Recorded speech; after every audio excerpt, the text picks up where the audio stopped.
അപൂർവ ധാതുകാന്തങ്ങളുടെ കയറ്റുമതിയിൽ ഇന്ത്യക്ക് ഇളവുകൾ നൽകി ചൈന. ഇവ ഇന്ത്യയിലേക്ക് ഇറക്കുമതി ചെയ്യുവാൻ ഇന്ത്യൻ കമ്പനികൾക്ക് അനുമതി ചൈന നൽകി.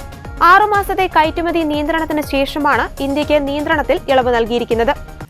ചില ഇന്ത്യൻ കമ്പനികൾക്ക് ചൈനയിൽ നിന്ന് അപൂർവ ധാതുകാന്തങ്ങൾ ഇറക്കുമതി ചെയ്യാനുള്ള ലൈസൻസുകൾ ലഭിച്ച വിവരം വിദേശകാര്യ മന്ത്രാലയ വക്താവ് രൺധീർ ജയ്സ്വാൾ വ്യാഴാഴ്ച സ്ഥിരീകരിച്ചു.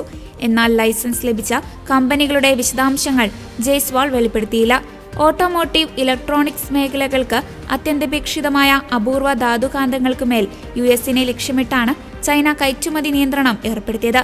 ഇത് ആഗോളതലത്തിൽ വിതരണ ശൃംഖലയെ തടസ്സപ്പെടുത്തിയിരുന്നു.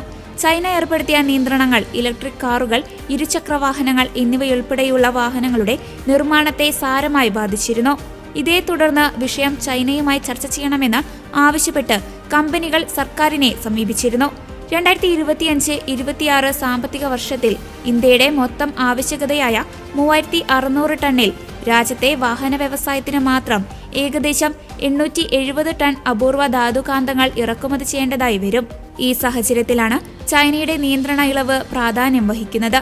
ഇന്ത്യയിലേക്ക് ഇറക്കുമതി ചെയ്യാൻ കമ്പനികൾക്ക് അനുമതി നൽകിയെങ്കിലും അതിന് നിബന്ധനകളുണ്ട്.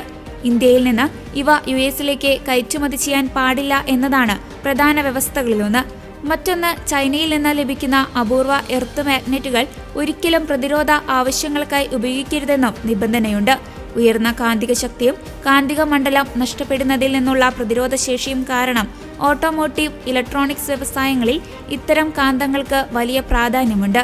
നിയോഡിമിയം, പ്രസിയോഡിമിയം, ഡിസ്പ്രോസിയം തുടങ്ങിയ അപൂർവ ധാതുക്കളെ ഉപയോഗിച്ചാണ് ഇത്തരം കാന്തങ്ങൾ നിർമ്മിക്കുന്നത്. ഏറ്റവും സാധാരണയായി ഉപയോഗിക്കുന്ന അപൂർവ earth magnet neodymium iron boron കാന്തമാണ്. അപൂർവ എർത്ത് മാഗ്നറ്റ് വ്യവസായത്തിൽ ചൈനയ്ക്ക് ലോകമെമ്പാടും വലിയ ആധിപത്യമുണ്ട്. ആഗോളതലത്തിലെ അപൂർവ എർത്ത് ലോഹങ്ങളുടെ ഖനനത്തിന്റെ ഏകദേശം 70% ചൈനയാണ് കൈകാര്യം ചെയ്യുന്നത്. കൂടാതെ ലോകത്തിലെ അപൂർവ എർത്ത് മാഗ്നറ്റ് ഉൽപാദനത്തിന്റെ ഏകദേശം 90% നിയന്ത്രിക്കുന്നതും ചൈനയാണ്. അപൂർവ എർത്ത് അയിരുകളുടെ ഖനനം, മൂലകങ്ങളുടെ ശുദ്ധീകരണം, അലോയ് ഉൽപാദനം, കാന്തങ്ങളുടെ നിർമ്മാണം എന്നിവ ഉൾപ്പെടുന്ന മുഴുവൻ വിതരണ ശൃംഖലയിലും ചൈനയ്ക്കുള്ള നിയന്ത്രണമാണ് ഈ ആധിപത്യത്തിന് പ്രധാന കാരണം.